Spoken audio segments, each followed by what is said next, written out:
Hi, and thanks for coming back to the channel. The closest trout river to where I live in Tennessee is about 2.5 hours away in Arkansas. I'm always looking for something new to try. My son was in town a few weeks ago and stumbled on a lake in a local park during a bike ride. It's kind of back in the woods about 1/4 mile from the main park. It looks pretty fishy to me, so I decided to tie a few flies that I know work in this kind of warm water for panfish and bass and a few other things. In this video, I'll be tying a black beetle. If you want to be creative, you can tie these in colors to match the naturals like this one or even this one.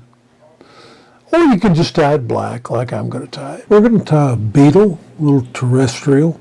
This is a size 16 barbless standard dry hook, and you can do these a couple of ways. We use the foam to form the shell back.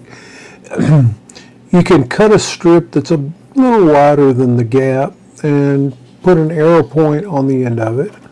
There's also these cutters from River's Run that will cut out the shape for the beetle.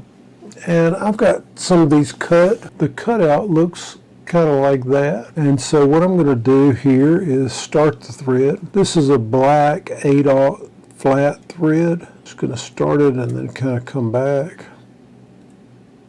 With these cutouts, this tapered area is the tie-in point. Same thing with the arrow point that you cut. And so I just want to catch the very tip of that at the front, and then I'm going to wrap back to the bend, and I want to go ahead and go maybe a little bit down into the bend.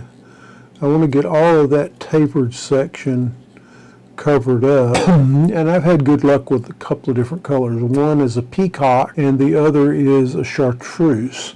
So I'm going to go with the peacock on this one. We just want to take a little wisp of it and wrap it around the thread, and then I'll get a little more, and we'll continue to build up the dubbing around the thread. And then we wrap it starting at the back, and I want to build up just a fat little body on the hook. Be sure not to go too far. You want to be sure to leave room so you don't crowd the eye. About eye length and a half or 2 eye lengths back like that. Then we're going to fold the foam over and take a wrap. Make sure you leave that eye good and clear. And a couple more wraps, and then a couple in front, and then a couple one and back over the middle. The next thing we're going to do is put the legs on, and I'm using the small size round rubber. These come in strips, kind of like this. And so what I want to do is I just want to pull one off, and the way I'm going to do this is I'm just going to stick my scissors about 1 inch down and split like that and then tear it off. I want to start with the leg facing back, put it on the side and hold it down with my fingernail, and then I want to take a wrap over that. Then I'm going to wrap around the front, hold it tightly at the back with my index finger, and I'm going to take 2 wraps over that, and then I just want to pull it into place on the opposite side. It doesn't have to be perfect, and if it's sticking up, we're getting ready to mash it down.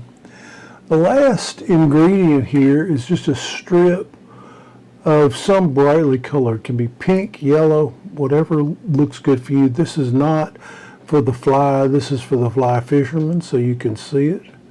And I just want to cut a little rectangle. On smaller flies, this is a size 16. On a size 18, actually hold this down with a pair of tweezers.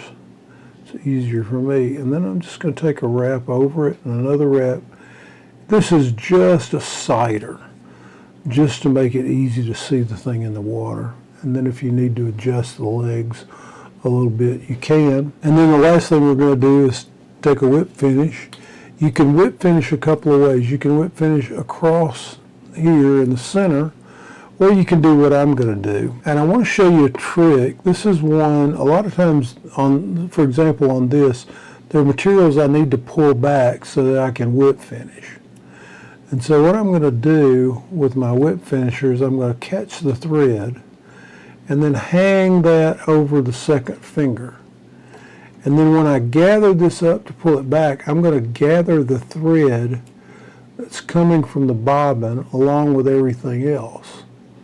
And then I just come around and place the thread where I want it and take through 3, 4, 5 turns, whatever I want to do. Then if I'm going to come back and do a second one, I just catch the thread again holding the bobbin with my second finger, pull everything up, including the thread coming from the bobbin, and then I can take a whip finish again, pull that off.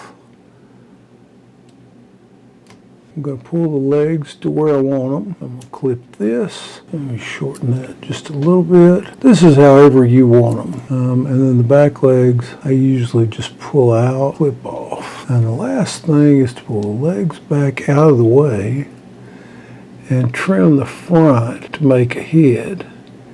And I want to get in there pretty tight. And there is a foam beetle. These are great for panfish around the edge of lakes or ponds.